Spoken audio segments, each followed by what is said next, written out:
नमस्कार साथियों, Nanak classes YouTube channel पे आप सभी साथियों का स्वागत सत्कार अभिनंदन। आज है 9 मई। आज हम 8 और 9 मई 2026 के जितने भी most important Rajasthan current affairs के क्वेश्चन बनते हैं, आज हम उनका डिस्कस करेंगे। पूरा वीडियो ध्यान से देखना और लास्ट में मैं आपसे क्वेश्चन पूछूंगा जिनके जवाब आपको कमेंट बॉक्स में देने हैं। तो कल अपने क्लास नहीं ले पाए थे किसी तकनीकी कारण की वजह से, तो आज 9 मई है और 9 मई वीर शिरोमणि महाराणा प्रताप का जन्म हुआ था 9 मई के दिन। 9 मई 1540 को उनका जन्म हुआ था। रासमंद का जो दुर्ग है, कौन सा, कुंभलगढ़ दुर्ग के अंदर उनका जन्म हुआ था, बादल महल के अंदर। और वेस्ट है, अगर महीना देखें वैसे भी ज्येष्ठ महीना चल रहा है, तो ज्येष्ठ शुक्ल तृतीया को उनका जन्म हुआ था। तो अब करें स्टार्ट आज की क्लास। आज की क्लास में हम पढ़ेंगे राष्ट्रीय सांख्यिकी कार्यालय में राजस्थान के शहर जैसलमेर में ओरण पवित्र उपभूमि भूमि आरक्षित और बड़ला सोलर पार्क का कुल विद्युत उत्पादन क्षमता, जहां से क्वेश्चन पूछा जाता है। और साथ में हम पढ़ेंगे डेली सुजस अपडेट। क्या पढ़ेंगे? Daily Sujas update. तो 8 और 9 मई 2026 के करंट की चर्चा करेंगे। उससे पहले हमने लास्ट क्या पढ़ा था 7 मई को, कि देवर्षि नारद जयंती और पत्रकार सम्मान समारोह का आयोजन जयपुर के पाथे भवन में हुआ था, ये हमने पढ़ा। खेलो इंडिया महिला राष्ट्रीय ट्रैक साइकिलिंग लीग में राजस्थान की मंजू चौधरी ने एक स्वर्ण और एक कांस्य पदक जीता, ये पढ़ा। राजस्थान क्रिकेट एसोसिएशन आरसीए ने अपने विकास कार्यों के लिए किसके साथ समझौता किया? डेनमार्क के साथ, ये हमने पढ़ा। और बिजनेस सक्सेशन प्लानिंग पुस्तक के लेखक कौन है, जिसका लोकार्पण हमारी उप मुख्यमंत्री दिया कुमारी ने किया? तो रवि मेमोरिया। और पुगल सोलर पार्क की क्षमता 2450 मेगावाट, नोक सोलर पार्क की क्षमता 925 मेगावाट और फलोदी पोखरण सोलर पार्क की क्षमता 750 मेगावाट। ये हमने अच्छे तरीके से पढ़े थे और आप सभी साथियों ने बहुत अच्छे तरीके से इनके जवाब भी दिए थे। और इनका टेस्ट नानक क्लासेज ऐप के अंदर, नानक क्लासेज ऐप डाउनलोड कर लो, उसमें राजस्थान करंट अफेयर्स की टेस्ट सीरीज चल रही है, all in one. Daily test, weekly test और मंथली टेस्ट। मंथली पूरे 12 महीनों का वीडियो भी मिलता है, 12 महीनों का टेस्ट भी मिलता है और 12 महीनों का पीडीएफ भी मिलती है, प्रिंट निकाल सकते हो। वीकली यानी एक साल में कम से कम 48 वीकली, 52 वीकली वीक होंगे, उनकी टेस्ट मिलता है और डेली टेस्ट मिलता ही है। ये टेस्ट सीरीज हमारी 199 रुपए की थी, आप सभी आने पर इसको मात्र 99 रुपए में कर दिया है। तो सभी साथी ज्वाइन करें। इसमें 1 जनवरी से 31 दिसंबर का करंट मिलेगा, चाहे आप कब भी लें। और राष्ट्रीय अंतर्राष्ट्रीय हमारा प्रताप क्लासेस पे चलता है। अब करें स्टार्ट। आज का पहला प्रश्न, राष्ट्रीय सांख्यिकी कार्यालय ने सांख्यिकीय रिपोर्ट तैयार करने की परियोजना में राजस्थान के किन शहरों को शामिल किया है? अब ऐसे स्थान भी शामिल है, लेकिन अब शहरों को शामिल किया गया है। किसके द्वारा? राष्ट्रीय सांख्यिकी कार्यालय है, उसने सांख्यिकीय रिपोर्ट तैयार करने की परियोजना में राजस्थान के जयपुर, जोधपुर, कोटा, जयपुर, जोधपुर, कोटा को शामिल किया है। ये बहुत बड़ी बात है। कौन सा? जयपुर, जोधपुर और कोटा। तो राष्ट्रीय सांख्यिकी कार्यालय ने 10 लाख से अधिक आबादी वाले शहरों में, कितने? 10 लाख से अधिक आबादी वाले शहरों के लिए सांख्यिकी रिपोर्ट तैयार करने की परियोजना है, वो शुरू की है। राजस्थान के इसमें 3 शहर शामिल किए गए हैं, जयपुर, जोधपुर और कोटा। जयपुर, जोधपुर और कोटा। वर्ष 2027 की अब जनगणना चल रही है, तो जनगणना के बाद अन्य बड़े शहरों को भी इसमें शामिल किया जा सकता है, क्योंकि जाहिर सी बात है जनगणना में जनसंख्या तो बढ़ेगी, तो अगर 10 लाख से और ज्यादा हो गए तो उनको भी शामिल कर लिया जाएगा। परियोजना के तहत शहरों के लिए 2 प्रकार की सांख्यिकी रिपोर्ट तैयार होगी। अब तक अधिकांश आंकड़े राज्य और केंद्र स्तर पर ही आधारित होते थे, अब शहरों को भी शामिल करके शहरी स्तरीय अधिकारी डेटा भी तैयार किया जाएगा। तो ये इससे क्या है, शहरी विकास, आर्थिक गतिविधियां और योजनाओं का बेहतर विश्लेषण संभव हो पाएगा। और जब भी नाम आता है 2027 की जनगणना, तो 2 याद रखना, 2 चरणों में हो रही है। ये क्या हो रही है? 2 चरणों में। जो फर्स्ट चरण है उसमें तो मकान सूचीकरण का काम चल रहा है, मकान सूचीकरण का, ये प्रश्न फिक्स आएंगे। मकान सूचीकरण का कार्य 1 से लेकर, और जो 1 से लेकर 14 मई तक तो स्वगणना चल रही है, स्वगणना। और फिर 14 मई से क्या है, 15 मई तक तो स्वगणना है। 16 मई से लेकर और 14 जून तक ये प्रगणक करेंगे, मकान सूचीकरण का काम करेंगे। ठीक है, ये आपको अच्छे तरीके से याद रखना है। और आपसे पूछे कि ये जो जनगणना है, ये किसका विषय है, तो याद रखना राष्ट्रीय स्तर की है, ये संघ सूची का विषय है। और एक प्रश्न आएगा, ये कौन सा अधिनियम है? जनगणना अधिनियम कौन सा है? 1948। जनगणना अधिनियम कौन सा है? 1948 है। और ये जो जनगणना हो रही है, ये जो जनगणना हो रही है ये किस एप्लीकेशन से हो रही है? हेलो एप्लीकेशन से। ये प्रश्न भी आएगा, HLO, हेलो एप्लीकेशन से भी हो रही है। पहले स्वयं गणना है, अब की बार मौका दिया गया है। एक क्वेश्चन यहाँ से बहुत इंपॉर्टेंट ये बनता है कि 33 विषयों पर यह काम होगा। 33 विषय इसमें पूछे जाएंगे जनगणना के अंदर। स्वतंत्रता के बाद 8वीं है, स्वतंत्रता के बाद 8वीं जनगणना है। जबकि ओवरऑल देखें, अगर ओवरऑल देखें तो ये 16वीं जनगणना है। कौन सी है? 16वीं गणना। इसके ब्रांड एम्बेसडर सुदर्शन पटनायक। तो इतनी चीजें आपको अभी वर्तमान की स्थिति में याद रखना है जनगणना के बारे में। ओके, अगला प्रश्न, कोलकाता में आयोजित IGU पश्चिमी Bengal ladies and junior girls school golf championship किसने जीती? वेरी वेरी इंपॉर्टेंट प्रश्न है। कोलकाता में आयोजित IGU Paschim Bengal ladies and junior girls school golf championship किसने जीती? ओजस्विनी सारस्वत ने। जयपुर की है ओजस्विनी सारस्वत, उनके द्वारा ये खिताब जीता जाता है। तो प्रश्न क्या बना? ओजस्वी सारस्वत गोल्फ की खिलाड़ी है। ओजस्विनी सारस्वत गोल्फ की खिलाड़ी है। तस्वीर आपके सामने। तो ओजस्विनी सारस्वत जो गोल्फ की खिलाड़ी है, अपना ओवरऑल 11वां राष्ट्रीय खिताब जीत लिया। अपना ओवरऑल 11वां खिताब जीत लिया। कहां पे? कोलकाता में। उन्होंने अपना 11वां राष्ट्रीय खिताब जीता। यह खिताब उन्होंने एमेच्योर बी श्रेणी में भी हासिल किया। एमेच्योर बी श्रेणी में ये उनका पहला राष्ट्रीय खिताब है। अब बात आती है पश्चिम बंगाल की, तो क्यों पीछे रहे हम? पश्चिम बंगाल के CM कौन बन चुके हैं? अधिकारी। कौन बन चुके हैं? अधिकारी। अब अधिकार किसके पास आ गया? भाजपा के पास। भाजपा की सरकार बन चुकी है। शुभेंदु अधिकारी यहाँ के CM बन चुके हैं। याद रखियो, शुभेंदु अधिकारी यहाँ के CM बन चुके हैं। कहाँ के? पश्चिम बंगाल के। पश्चिम बंगाल के। तो ये अपडेट है, सीधी सी बात है। 5 राज्यों में विधानसभा चुनाव है तो प्रश्न पूछेंगे। जैसे अभी तमिलनाडु में भी सरकार कौन बना रहा है? वो TVK है क्या? TVK के CM कौन बनेंगे?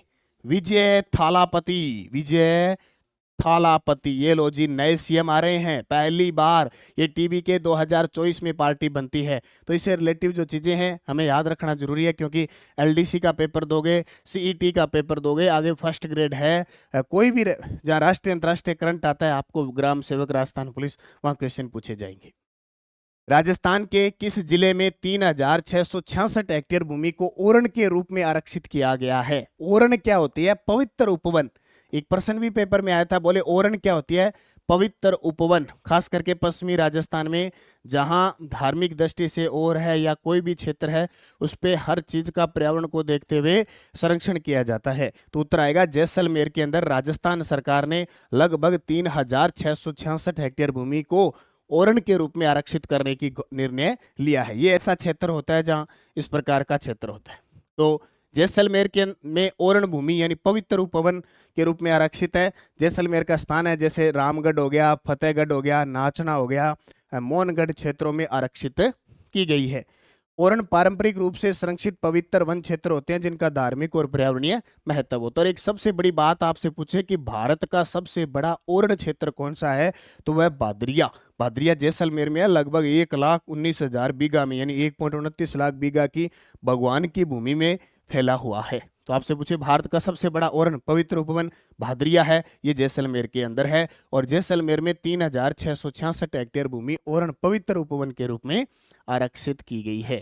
याद रख लियोगा, इंपॉर्टेंट प्रश्न है, क्वेश्चन पूछे। हाल ही में अपने कल पढ़ेंगे जैसलमेर के अंदर जो राष्ट्रीय मरु उद्यान है, वहां गणना हुई है अभी। ठीक है, वन्य जीवों की गणना हुई है, उसके बारे में हम चर्चा कल पढ़ेंगे। ये राष्ट्रीय मरु उद्यान राजस्थान का सबसे बड़ा अभयारण्य है जो जैसलमेर और बाड़मेर में फैला है। बड़ला सोलर पार्क के बारे में निम्न कथनों पर विचार कीजिए। वेरी वेरी इंपॉर्टेंट है। अभी मैं आपको इक्को सर्वे 2025-26 के आंकड़ों के हिसाब से बता रहा हूँ। इक्को सर्वे की बुक राजस्थान बजट के साथ आर्थिक समीक्षा की बुक अपनी बाजार में आई हुई है। इस पुस्तक का आप अध्ययन जरूर करें। उसमें से मैं रोज एक प्रश्न करवा रहा हूँ। कल मैंने नोक, पूगड़, फतेहगढ़, पोखरण इनके बारे में चर्चा की थी। आज जो सबसे ज्यादा इंपॉर्टेंट है, बड़ला सोलर पार्क के बारे में चर्चा करूंगा। बड़ला सोलर पार्क फेज प्रथम की क्षमता 65 मेगावाट है, याद रखना 65 सही है। फेज द्वितीय उसकी क्षमता 680 मेगावाट है, ये भी सही है। फेज तृतीय की क्षमता 500 मेगावाट है, ये गलत है, क्योंकि फेज तृतीय की जो क्षमता है वो 1000 मेगावाट है, 1000 मेगावाट है, जबकि 500 मेगावाट फोर की है। ठीक है, ये फोर्थ की है। तो दिए गए विकल्प में सही उत्तर देना है, 1 और 2 सही हो जाएगा। अब पूरी डिटेल पढ़ो कौन क्या तैयार करता है, क्योंकि यहां से क्वेश्चन पक्का आएगा। ये बड़ला सोलर पार्क है और नासा के उपग्रह से इसको देखा गया था। बोले ये क्या है जी? ये राजस्थान के अभी वर्तमान में फलोदी जिले के अंदर बड़ला स्थान है, वहां पे प्लेटें ही प्लेटें लगी हुई है। क्या लगी हुई है? प्लेटें प्लेटें सौर ऊर्जा का। तो इसको विश्व का सबसे बड़ा सोलर पार्क घोषित कर दिया। 2245 मेगावाट है, हालांकि पुगड़वाड़ा बन रहा है 2450 मेगावाट। जिस दिन बन जाएगा ये पीछे रह जाएगा। तो बड़ला सोलर पार्क अभी फलोदी में चला गया। देखो भाई, जरूरी नहीं है कि पेपर में फलोदी आए, जोधपुर भी आ सकता है, तो जोधपुर करना है, ज्यादा प्राथमिकता जोधपुर ही आएगा। दोनों इकट्ठे आ नहीं सकते, आएगा तो फलोदी करना है। फिर क्षमता है इसकी 4500 मेगावाट, 2245 मेगावाट। यह सोलर पार्क 4 चरणों में विकसित किया जा रहा है, ये याद रखना। प्रथम फेज का विकास Rajasthan solar park development company RSPDCL द्वारा समय के स्तर पर किया जा रहा है, जबकि द्वितीय, तृतीय और फोर्थ फेज का विकास नवीन व नवीकरणीय ऊर्जा मंत्रालय भारत सरकार की सोलर पार्क योजना के अंतर्गत किया जा रहा है। एक प्रश्न यहां से बन गया, यानी वेरी वेरी इंपॉर्टेंट है, यहां से कोई भी प्रश्न आपके लिए टपक सकता है। अब फेज प्रथम में 65 मेगावाट विकास करता है Rajasthan solar park development company, ये याद रखना।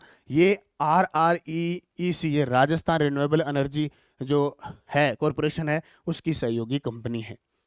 फेज द्वितीय 680 मेगावाट विकास करता RSPDCL, सभी परियोजनाओं से विद्युत उत्पादन शुरू हो रहा है। तीसरा फेज 1000 मेगावाट, कितना? 1000 मेगावाट। इसको ILFS एनर्जी व राज्य सरकार की संयुक्त उद्यम कंपनी सौर्य ऊर्जा कंपनी विकसित कर रही है। ये प्रश्न बहुत बार आ चुका है कि सौर्य ऊर्जा कंपनी किस फेज को विकसित कर रही है? Phase 3 1000 megawatt. और इनमें सब में सबसे इंपॉर्टेंट है phase fourth, very very important, 500 megawatt है, विकास करता Adani renewable energy park Rajasthan limited है। बहुत बार प्रश्न आता है कि बड़ला सोलर पार्क के 4 फेजों में से कौन सा फेज है जिसका निर्माण अडानी ने किया? तो अडानी ने अड़ गया चौथे पर, अड़ गया, बोले 500 मेगावाट मुझे दो, अडानी अड़ गया चौथे पे, अड़ गया चौथे पे। यह अडानी समय और राज्य सरकार का संयुक्त उपक्रम है, सभी 100 ऊर्जा संयंत्र स्थापित किए जा चुके हैं। तो यहां से निश्चित तौर पे आपसे हर बार कोई ना कोई क्वेश्चन, पहली बात तो इतना आता है बड़ला कहाँ है, ऑप्शन में जोधपुर है, जोधपुर नहीं तो फलोदी। राजस्थान कृषि अनुसंधान संस्थान रारी दुर्गापुरा की पेस्टिसाइड रेजिड्यू प्रयोगशाला को प्राप्त NABL मान्यता कब तक प्रभावी रहेगी? देखो, राजस्थान कृषि अनुसंधान संस्थान है अपने दुर्गापुरा जयपुर में, दुर्गापुरा जयपुर में, जिसकी स्थापना 1943 को होती है। इसकी स्थापना कब होती है? 1943 को होती है। इसको जो पेस्टिसाइड रेजिड्यू प्रयोगशाला है उसको NABL मान्यता कब तक प्रभावी रहेगी? 2030 तक। अब देखो क्या है, तो राजस्थान कृषि अनुसंधान संस्थान दुर्गापुरा जयपुर की पेस्टिसाइड रेजिड्यू प्रयोगशाला है, उसको राष्ट्रीय परीक्षण व अंशांकन प्रयोगशाला प्रत्यायन बोर्ड ने प्रतिष्ठित मान्यता प्राप्त हुई है। यह मान्यता 2030 तक प्रभावी रहेगी। यह उपलब्धि संसाधन की वैज्ञानिक क्षमता और उच्च गुणवत्ता मानकों को दर्शाती है। निरीक्षण व मूल्यांकन NABL, यानी पूरा नाम है इसका राष्ट्रीय परीक्षण व अंशांकन प्रयोगशाला प्रत्यायन बोर्ड की विशेषज्ञ टीम ने प्रयोगशाला का विस्तृत निरीक्षण और तकनीकी मूल्यांकन किया और इसको कहा कि इसकी कार्यप्रणाली, गुणवत्ता, उपकरण वगैरह है, सब परीक्षण किया गया और प्रयोगशाला को अंतर्राष्ट्रीय मानकों के अनुरूप विश्वसनीय पाया गया। और अब इसे कहा कि इससे पहले 2012 में भी इसे मान्यता मिल चुकी है। अब कब तक मिली है इसको? 2030 तक। तो ये याद रखना। संयुक्त कमांडरों के सम्मेलन का दूसरा संस्करण 7 से 8 मई 2026 कहां आयोजित किया गया? संयुक्त कमांडरों के सम्मेलन का दूसरा संस्करण 7 और 8 मई 2026 को अपने राजस्थान के जयपुर में आयोजित किया गया। चर्चा का विषय कि हमारे देश के रक्षा मंत्री राजनाथ सिंह जी स्पेशल पहुंचे। तो संयुक्त कमांडरों का सम्मेलन 2026 7 से 8 मई 2026 को आयोजित हुआ। आयोजन स्थल जयपुर। सम्मेलन का विषय नए क्षेत्र में सैन्य क्षमता। तो अपना भी राजस्थान जो है वो सैन्य क्षमता का गढ़ बनता जा रहा है धीरे धीरे। आयोजन में राजनाथ सिंह और जनरल अनिल चौहान जी शामिल हुए थे। सम्मेलन का उद्देश्य साइबर युद्ध, अंतरिक्ष युद्ध और संज्ञानात्मक युद्ध है, जैसे उभरते क्षेत्रों में चुनौतियों का मूल्यांकन करना है। ठीक है। और सम्मेलन ऑपरेशन सिंदूर की पहली वर्षगांठ के अवसर पर आयोजित हुआ। बस ये प्रश्न सीधा आएगा कि संयुक्त कमांडरों का सम्मेलन 2026 7 से 8 मई को जयपुर के अंदर आयोजित हुआ। सम्मेलन का विषय नए क्षेत्र में सैन्य क्षमता। और अभी जयपुर में ताजा बात करें तो 15 जनवरी 2026 को क्या हुआ था? थल सेना का परेड है वो अपने सैन्य क्षेत्र में स्पेशल हुआ था थल सेना दिवस पर। ये बहुत बड़ी बात राजस्थान के लिए थी। और अभी बहुत सारे सम्मेलन है वो अपने राजस्थान, क्योंकि अभी जयपुर के अंदर क्या है कि चाहे थल सेना है, चाहे वायु सेना है, चाहे जल सेना है, इन तीनों का कॉमन एक जो मिलन स्थल है वो जयपुर में बनाया जाएगा सबका। और अपना पश्चिमी क्षेत्र तो जैसलमेर है, बीकानेर, बाड़मेर सामरिक दृष्टि से बहुत इंपॉर्टेंट है। ठीक है। शिव की डोज क्या कहती है? मथुरा नागदा तीसरी व चौथी विशेष रेल लाइन परियोजना में राजस्थान के कोटा और भरतपुर जिले से होकर गुजरेगी। 6 से 7 अप्रैल 2026 को जयपुर में राजस्थान फिजियो समिट का आयोजन किया गया। ये जो शिव की डोज कहाँ, इसमें क्वेश्चन किस प्रकार के होते हैं कि हम लगातार पिछले 2-3 महीनों से पढ़ रहे हैं। बहुत सारे ऐसे प्रश्न हैं जो काम के नहीं होते हैं या होते हैं या रह जाते हैं, तो उनको हम शिव की डोज में वन लाइनर पढ़ लेते हैं। अब जैसे जयपुर में राजस्थान फिजियो समिट का आयोजन हुआ, इंपॉर्टेंट है कि नहीं है? यानी ये 99% इंपॉर्टेंट नहीं है, 1% इंपॉर्टेंट हो सकता है। तो अपने सरसरी नज़र से इनको देख लेते हैं। राजस्थान तकनीकी विश्वविद्यालय कोटा को कोटा ग्रीनफील्ड एयरपोर्ट की थर्ड पार्टी इंश्योरेंस कमान सौंपी गई है। हालांकि इस प्रकार का कोई प्रश्न आने का मतलब नहीं है, लेकिन जिस प्रकार एग्जामिनर आजकल चाह रहा है तो वो इस प्रकार के प्रश्न भी दे सकता है, तो हमें एक बार नजरों से निकालना जरूरी है। डीपी शर्मा को यूनेस्को द्वारा अपनी महत्वपूर्ण विज्ञान और नवाचार रिपोर्ट के लिए मुख्य लेखक नियुक्त किया गया है। 1 से 15 अप्रैल 2026 को धरती माता बचाओ अभियान चलाया गया। ये पेस्टिसाइड वगैरह इनका उर्वरक का प्रयोग करते हैं ना, उसके प्रति जागरूक करना।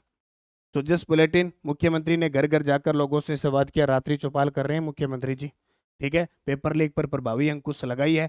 और आज पेपर है लैब असिस्टेंट का। उन सभी साथियों को बहुत बहुत शुभकामनाएं। मुख्यमंत्री का ग्राम विकास चौपाल पिछले 2 दिनों से चल रहा है अभी, और रोगियों को देख रहे हैं, और है कोई ज़्यादा इंपॉर्टेंट नहीं है। सशक्त आंगनवाड़ी केंद्रों के निर्माण और स्थानीय भामाशाओं या समुदाय से खिलौने तथा शिक्षण सामग्री का समर्थन जुटाने के लिए महिला व बाल विकास मंत्रालय के पोषण ट्रैक पोर्टल का उपयोग किया जा रहा है। ये याद रखना। ये हम 7 मई के सोजस बुलेटिन को पढ़ रहे हैं। अरावली पहाड़ियों और दुर्गम वन क्षेत्रों में सघन वृक्षारोपण के लिए प्रदेश के वन विभाग द्वारा ड्रोन सीडिंग आधुनिक तकनीक का प्रयोग किया जाएगा। पंचगौरव योजना में एक जिला एक खेल के तहत 12 जिले का खेल फुटबॉल है। तो ये सुजस में जो प्रश्नोत्तरी आती है उसको भी हम यहाँ पढ़ लेते हैं। टेलीग्राम ज्वाइन कर लेना, नानक क्लासेज और नानक क्लासेज शिव सर, ताकि आपको पीडीएफ लिंक कोई भी सूचना है हमारी यहाँ ऐप वगैरह का लिंक मिल जाए। Answer of last video question, Panchgaurav योजना के अंतर्गत एक जिला एक खेल में फलोदी जिले का कौन सा खेल था? एथलेटिक्स था। आप सभी सही जवाब दिया। क्वेश्चन फॉर यू, देवास परियोजना किस शहर से संबंधित है? देवास परियोजना जयपुर से, जोधपुर से, उदयपुर से, कोटा से। ये आपका होमवर्क है। सभी साथी कमेंट में बढ़ चढ़ के जवाब दिया करो। Yes day dose. बागदरा मगरमच्छ कंजर्वेशन रिजर्व कहाँ पे है? उदयपुर में। वाड़ाखेड़ा कंजर्वेशन रिजर्व कहाँ पे है? सिरोही में। हमीरगढ़ कंजर्वेशन रिजर्व कहाँ पे है? भीलवाड़ा में। और खड़मोड़ कंजर्वेशन रिजर्व कहाँ पे है? अजमेर में। और केरूपाल और कच्छी नस्लें किसकी है? ऊंट की। देखो राजस्थान के चाहे शुभंकर है, चाहे वन्य जीव संरक्षण रिजर्व है जो 40 हो चुके हैं, टाइगर रिजर्व है, राष्ट्रीय उद्यान है, ये सब पेपर में आते हैं। तो अब की बार जो 2 मंथ की बुक आई है ना नानक क्लासेज की, जो 2 मंथ की बुक आई है उस बुक के अंदर स्पेशल वन्य जीव वाला टॉपिक डाल दिया सारा, ताकि आप अभ्यास कर सको। और अब की बार जो मार्च अप्रैल की ये जो 2 मंथ की बुक आई है ना, इसमें एक नवाचार किया गया। क्या कि मार्च अप्रैल का थ्योरी टाइप है, उसके अलावा क्वेश्चन भी डाल दिए। एमसीक्यू क्वेश्चन भी आप प्रैक्टिस कर सकते हैं। सुजस की डे बाय डे है, शिव की डोज है, सारी अपडेट इसके अंदर है। तो 2-2 महीने की जो बुक आती है वो लाके एक बार अध्ययन जरूर किया करें।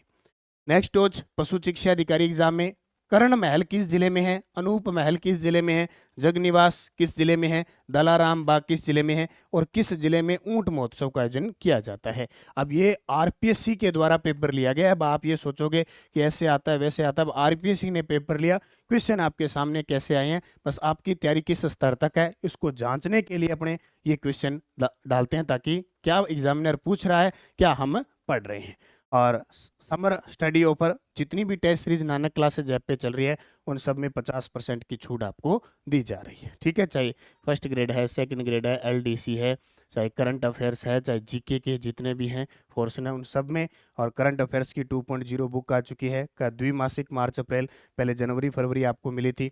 और योजना और नीति की स्पेशल बुक अभी जो साथी तैयारी कर रहे हैं, राजस्थान सरकार की योजना और नीति की एकदम अपडेट के साथ बाजार में बुक उपलब्ध है, आप जरूर इस पुस्तक का अध्ययन करें। इसके अलावा आर्थिक समीक्षा 2025-26 पूरी अपडेट है और बजट के साथ है। स्कूल व्याख्याता के 10 मॉडल पेपर मिल रहे हैं और शैक्षिक प्रबंधन है, करंट अफेयर्स है, सेकंड ग्रेड का करंट वगैरह है, सब टेस्ट सीरीज चल रही है। बस आप तैयारी करो, मेहनत करो, खूब पढ़ाई करो, रोज इस समय ये 8 बजे क्लास लिया करो। धन्यवाद। जय हिंद, जय भारत, जय राजस्थान।